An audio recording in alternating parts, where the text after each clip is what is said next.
This last week, I really offended a close friend of mine. What I did wasn't even a big deal. At least I thought so. They thought differently. Hello, my friend. My name is Zach. And we can get in these types of situations, can't we? Where we do something really innocent and someone overreacts. And then we can become defensive. I've noticed that's our perspective, though. This last week, what happened was I was working with a friend. It's actually someone that works for me. And it was a stressful morning. I was on the phone with tech people for like 4 hours. If you work in that industry, we don't like it on the other end. It's not a fun experience. And so stress was high. We were doing this while we were opening my restaurant. And so anxiety is up. And we're running around the store, scrambling for hours while I'm waiting on hold and then talking to tech person and waiting on hold to get our point of sale system working. Well, I made a comment about how I perceived what the person that worked for me was doing in that moment. For me, it was purely an observation. I could tell it kind of rubbed them the wrong way, but we just continued on to our day. Till later, I could tell it was really affecting them, and I asked what was going on. Oftentimes, when we get a riff in relationship, we can see it with our eyes. We can see the body language has shifted and the tone of voice changes. But oftentimes what we do in that situation is we can ignore. I don't know if you're an ignorer, where you see that there's a rift and your answer to it is to just ignore and everything will work itself out. Or maybe you go into it to fight. Maybe you go in and they look like they are offended and I'm going to tell them why they shouldn't be offended. Or maybe you just start lavishing them with gifts, start doing something for them, maybe making it right in other ways. But when we do this, we're not dealing with what actually happened. So this video, we're going to talk about what do we do? How do we actually fight for that relationship instead of fighting against someone or ignoring it or manipulating them in different ways? Here's how we do it. It's quite simple, but I'm going to warn you, like most things that are simple, it's not easy because the process of fighting for a relationship requires humility. It requires a God-sized humility at times. And our fleshly nature doesn't want to do that. It wants to do the opposite. So the first thing before you ever dive in, please pray. Pray for strength. Pray for your eyes to be open. Pray for grace in the situation. I find so often I will jump in because I'm an act guy. Think and then I do right away. Well, a lot of times I don't even think, I just do. But when I stop and I ask the Spirit of God to be present, He's always faithful to do so, both in my heart and in the situation. And sometimes when you're fighting over something very serious, you need to pray that God would open your eyes to the right timing to talk about it. Because sometimes not all moments are created equal. And you're going to have to wait for that time. But don't use it as an excuse. Actually seek God and look for that opportunity. So that's the first thing we do, is just pray to God. The second thing we do is seek to understand. So in that moment, you have a perspective that happened in the argument. And because you're arguing, the other person does not share your perspective. If both perspectives were the same, there wouldn't be an argument. Well, most of the time.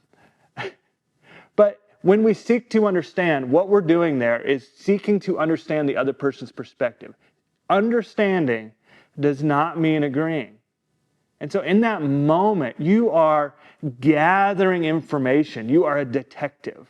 And remember, you're gathering information to fight for the relationship, not gathering information to fight the person. You're gathering for the relationship. So when you're seeking to understand, and as I was talking to the person and I was asking them what's going on, what did I do, they felt very shamed by my statement. In this situation, that was not my intent. There was nothing about me that was thinking negatively about them. I was just making an observation that I thought was neat, but it wasn't received that way. And here's where it can get tricky in that moment. It can be easy for me to say, well, I didn't mean it that way. That's not seeking to understand.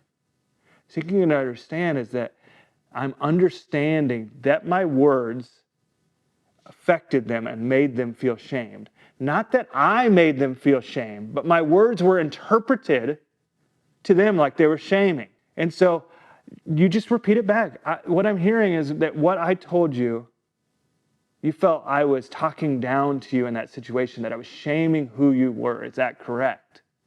That's how you seek to understand. There it is. Now here comes a little more humility. And to me, this is a little dying to itself. Next thing we need to ask is, what's true in what they said? Because in every situation, what your brain is going to want to search for is where you were right or where they were wrong, instead of what is true. See, in this situation, what's true is we were stressed. Both not at our best. What's true is my tone was probably off. What's true is they have a certain lens of viewing life that they didn't like the thing that I was pointing to. I didn't know that. Those were things that were true. What's true?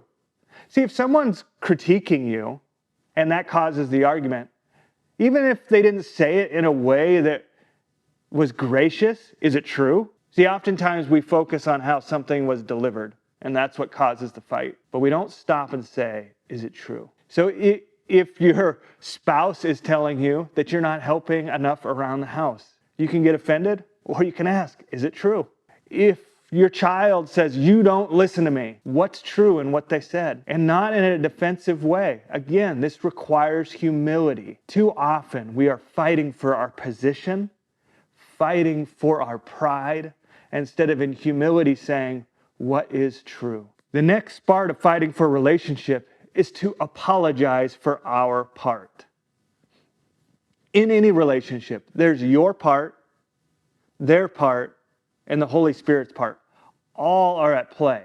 So in the story I was telling you about my friend and I having a disagreement, my part was my tone of voice.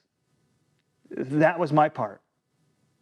Their part was the lens at which they viewed it, that I had shame. That was their part. That wasn't mine. And so while we were talking, I apologized for my tone. I was very careful to not apologize for shaming them, because I did not shame them. They took what I said as shaming.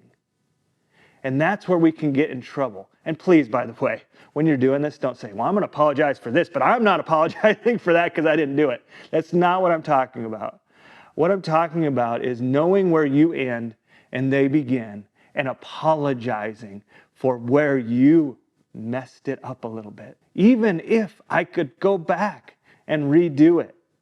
I'm actually thankful for the situation and how it worked out. Because here's the beautiful part. When we fight for a relationship in conflict, what might destroy some relationships actually make them stronger. Think about close relationships in your life. I know that every single one of them has had conflict. And if you're still in a relationship with them, if that conflict was done well, you end up on the other side closer than you were before.